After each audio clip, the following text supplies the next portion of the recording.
This is it, everyone. Welcome to my finalized tier list for Honkai Star Rail, for 2.4 at least. During the process of making these tier lists for every path, there's been not only a lot of changes when it comes to how I see these units in respect to the tier list format, but there's also been a lot of great points made by you guys in the comments that I want to take into account. Especially for units that I personally don't have or don't use much. Trying to tier literally every character is pretty difficult when you don't own all of them, so I hope you bear with me for any biases that I might show. Because yes, no matter how much I might try, a tier list is always going to have some bias. There's just no real way to take my opinion fully out of this. So if you disagree with me, that's great, yada yada, I'm not going to talk down to you about having a different opinion, you've heard this kind of shtick before. This video will mostly just be my reasonings for if I have or have not budged on certain notable unit placements. So if you want my specific opinions on each unit, go watch my other tier lists. They are mostly still indicative of my opinion, with a couple of exceptions. Yeah, we'll get to them when we get there. Let's get started, first looking at the bottom tier, no real reason to use. You'll see the only newcomer to this list is Yanqing, because wow, how did I not place him here originally? He really is just as bad as his fellow bottom tier DPSs. Terrible damage, no unique attributes besides just being a bundle of stats. Really, I think I just originally gave him the benefit of the doubt due to just being a 5-star, but Mr. Potential Man seriously has a lot of growing to do to be anywhere near his rival. Other than him, the two sustainers are at the top of this tier just due to them being sustainers. They have a natural use in that role, even if they are both severely outclassed by free alternatives. If you want to use March for her taunt on her shield, you can, but Lynx exists, so I can't place it much higher than here. Going to the next tier, a lot of work. We have one newcomer, Serval. She is at the bottom of this list, but I do think she is sizably more usable than the DPSs below her. I think having any niche in Pure Fiction, even if it is just a very small one, gives her enough worth to be placed here. Other than that, the tiering is pretty simple. Susheng is at the top here just due to her Super Break niche, while Yukong serves as our first Harmony unit on the list, still with a niche, just a very flawed one. Next, awkward but usable. This should go by fast as this tier has no newcomers. I'd say the placement I'm the most mixed on for this entire list is Shui being above or below Blade. I took away a lot of points for her being so dependent on the enemy's weakness despite having no implant, which felt a bit unfair in retrospect with how high I placed Himiko. That being said, I think Blade's ability to use supports so easily, coupled with his tangible niche in Pure Fiction, makes him placed barely higher. But I can definitely see this changing, either with the meta or just with my personal opinion. Asta and Hanya might have the argument to go higher just by virtue of being a support, giving them inherently more utility for an account than the mid carries around them. But since it's so important to get premium supports for an account, they are pretty much as replaceable as the people around them, as their niches are rather outclassed outside of some edge cases. I feel like everything else here is pretty self-explanatory. Maybe there's a world where Xingque jumps up a tier, but I think she is held back by not having the same amount of niches as the people above her, most notably being worse than Jingyuan or Seeley in Pure Fiction. To be in the next tier or above, you need to either be universal in all 3 modes, or notably good in at least 2, and Xingque just barely falls short of being good enough in MOC or Apocalyptic Shadow to qualify for the latter.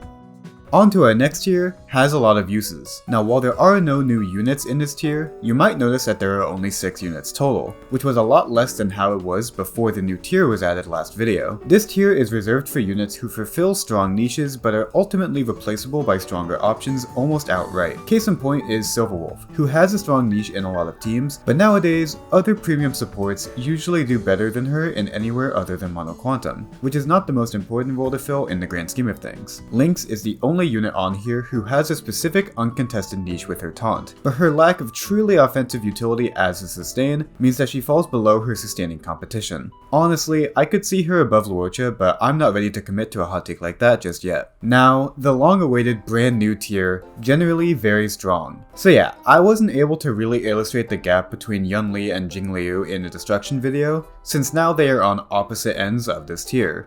Here we have 2 swaps of characters within their own paths tiering. The first is Bronya and Tingyun. I am still pretty mixed about this overall, but I think Bronya still has enough of a niche separate from Sparkle that gives her a decent amount of places in a lot of meta teams, whereas Tingyun is usually replaceable by the highest of high-end supports in spite of her strong unique energy niche. Bronya having teams like Boot Hill, Jingliu, or spoiler for 2.5, Fei Xiao, means that she has a place on an account competing with the likes of Ranmei and Robin. I do still have them right next to each other though, since I do think they are still incredibly close to each other in power level. The next swap is a genuine mistake on my part that might take some time to get through, that being Jiaoshu and Black Swan. In my Nihility video, I incorrectly gave Black Swan more points than I should have, as I misread how her Epiphany debuff works. Essentially, I thought Epiphany was just a vulnerability debuff and nothing more, but I neglected the part where it only takes effect during the enemy's turn. Now, you can still make use of this outside of Dot by ulting during the enemy's turn, but that's still pretty niche and something I didn't consider. However, what I did not mention in my video is that she also has a defense shred on her skill. I'm pretty sure I just combined this effect and Epiphany in my head when I first went over her, my bad.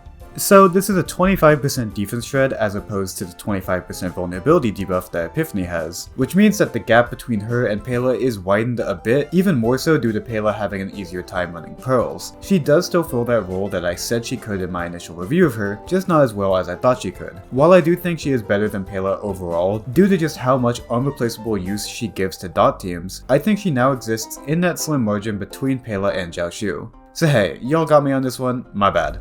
For some more general notes, there are a lot of units who have fallen down from the meta tier, most notably the top 2 Abundance units and the top 3 Erudition units now being placed alongside Argenti. This is just because now that this tier list is coming together as one giant list, the top tier feels like it should be more exclusively for units who single-handedly change an account, not just units who are good in their specific role. I could see the argument for Huohuo joining that tier under that criteria, but I think her SP problems ultimately hold her back a bit. The meta tier is reserved for units who are either truly universal in their account utility, or units who make 2 or more modes significantly easier as a carry. So specific niches like Gallagher's break support or the Erudition trio's solo importance in Pure Fiction leaves them lower than where they were initially placed. Maybe Yunli, Huohuo, and Gallagher will move up eventually, but I want to start off this tier list by being more strict than lenient, so they are the cutoff points for now. To be more specific about Gallagher, while I do think he is insane for being a 4-star, I can't place him higher than where he is with how specific his break niche is. While he is very important for Super Break, someone like Harmony MC is Super Break, which I think is the difference maker between where they place. His SP generation and fire toughness damage is top of the line as well, but that utility is what gets him this high. It's not what gets him higher than where he is now. Again, if you want him or any of the other brought down units to be top tier, that's honestly entirely fair, but I want to be tough on these units at first before maybe letting up on them later. Finally, before moving on, I'd like to acknowledge some notable jumps in this tier. The first one being Topaz, who I definitely placed too low in my Hunt video. I still think she is below ratio, but that gap is a lot smaller than how I made it seem initially. The next one is the new March, who I think has thoroughly carved out a niche for herself that goes above the has a lot of uses tier that she originally shared with Seele. And the last notable jump, well, that's in the next tier. The final tier, the quote-unquote meta. 2 things right off the bat. I was way off with Harmony Trailblazer in my initial rankings. Placing him below Ting Yun was probably my biggest mistake in all of these videos, so I gotta apologize for the poor judgment there. Super Break really just is such a good team foundation for low investment clears, and they're in the center of all of that. And in the same way that I said that Apocalyptic Shadow kinda feels made for Firefly, it also just feels made for them too with how central breaking is to every boss fight. The second thing is the Sustainers. Now, I initially had them in the generally very strong tier above Yunli, which is to say that I am very hesitant to call any Sustainer meta, since it's so possible to get by with budget options, which is just not as true when comparing limited supports or limited carries with their budget alternatives. But overall, I think adding their utility to a team through the sustain role gives them enough of a reason to pull for them, but I would never recommend pulling them over the people above them on this list. And yes, I don't want to dwell on this too much, but I will not budge on my Fushwan versus Aventurine stance. I'm sorry, but I will die on this hill, at least with where the meta is now. If follow-up continues to get more love in the future, then I will change my stance, I promise. So much of Aventurine's value is either when he is paired with Robin to make his follow-up do any meaningful damage, or if he has his signature. But this list is mostly looking at how 5-stars work at E0S0. He's comfy, he has a lot of synergies, but if/when his ult has downtime, which is especially prevalent in Pure Fiction, he provides nothing for a team besides his damage. Well, and his survivability, but I'm just mentioning offensive utility for now. Now, I don't want to downplay him too hard, he is one of the 2 sustainers in this tier after all, but I just want to reiterate my stance so that even if you disagree with me, you can at least see from where my perspective is coming from. In the end, it doesn't really matter anyways, since they're both really strong, so the comparison here is really not that important. But tier lists are just comparing for comparing's sake anyways when you get down to it, so here we are, I guess, I don't know. The rest of this tier is entirely comprised of the top 3 supports and the top 3 carries, interwoven on what I believe to be a pretty reasonable polling priority. I'll just give a brief rundown on how I think each unit places in respect to each other, in no particular order. I think Robin has given herself such a strong niche in follow-up teams, while still being a gigantic improvement even on teams that don't specifically want her. But the teams that do want her seem to be getting more and more love every patch, which puts her barely above Acheron in my books. Boothill is notable for being pretty unusable in pure fiction, but his strength in the other 2 modes manages to make up for that, which really says something about his strength. I'd say Sparkle, despite her ranking as 4th from the bottom, is in the hottest contention right now to drop from where she is, just due to how many of the newer carries prefer either Robin or Ranmei. But we'll have to see how the meta plays out to see if the hyper carry buffing role has any additional uses in the future. With my personal biases, I really want to be able to say that Boothill is on the same level as Firefly, but with how endgame content is catered to her currently, I think she is just in a league of her own. I do think that if neither of them have Ranmei, he can be better depending on how well his teammates can help with toughness, since his usage of Bronya makes his cheaper teams feel slightly more competitive. But Firefly's more consistent implant and AoE hitting capabilities just makes her overall a bit more consistent. It pains me to put him this low, but I say that knowing that a lot of people would want to put him lower or higher, so instead I'll please neither crowds and just put him here. And for Firefly, I do think her ability to single-handedly make a cheap team clear endgame content very easily just barely edges out Robin. But I think these 2 units are probably the closest in power level compared to anyone else in this tier. I could go either way with them honestly, but right now I'm feeling Firefly's trivialization of content to be more useful than Robin. With Acheron in between the other 2 carries, I think she hits that middle ground of being very universal and consistent while requiring a good amount of investment to reach the same heights as Firefly does with overall cheaper teams. She is probably the best vertical investment option in the game, but again, this list is mostly looking at E0 S0, which means that a lot of her more cracked options are not as heavily considered. Her damage is absolutely insane, and her usage of niche teammates can make team crafting across your 2 teams a lot easier than, say, trying to make 2 teams with Firefly and Boothill, but you do need to go a bit out of your way with her to make the most out of her. Unlike other units however, I'd say going out of your way for her is a perfectly recommendable idea. That's just how good she is when she gets going.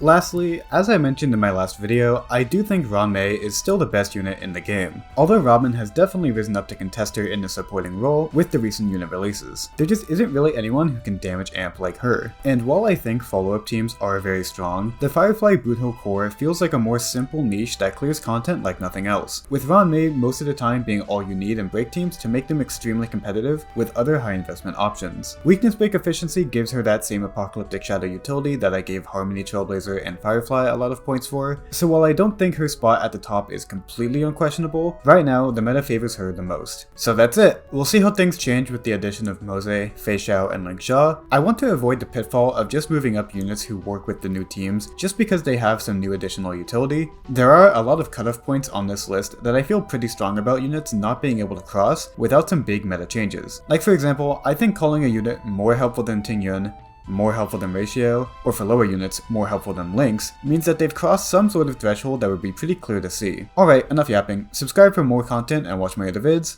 Bye!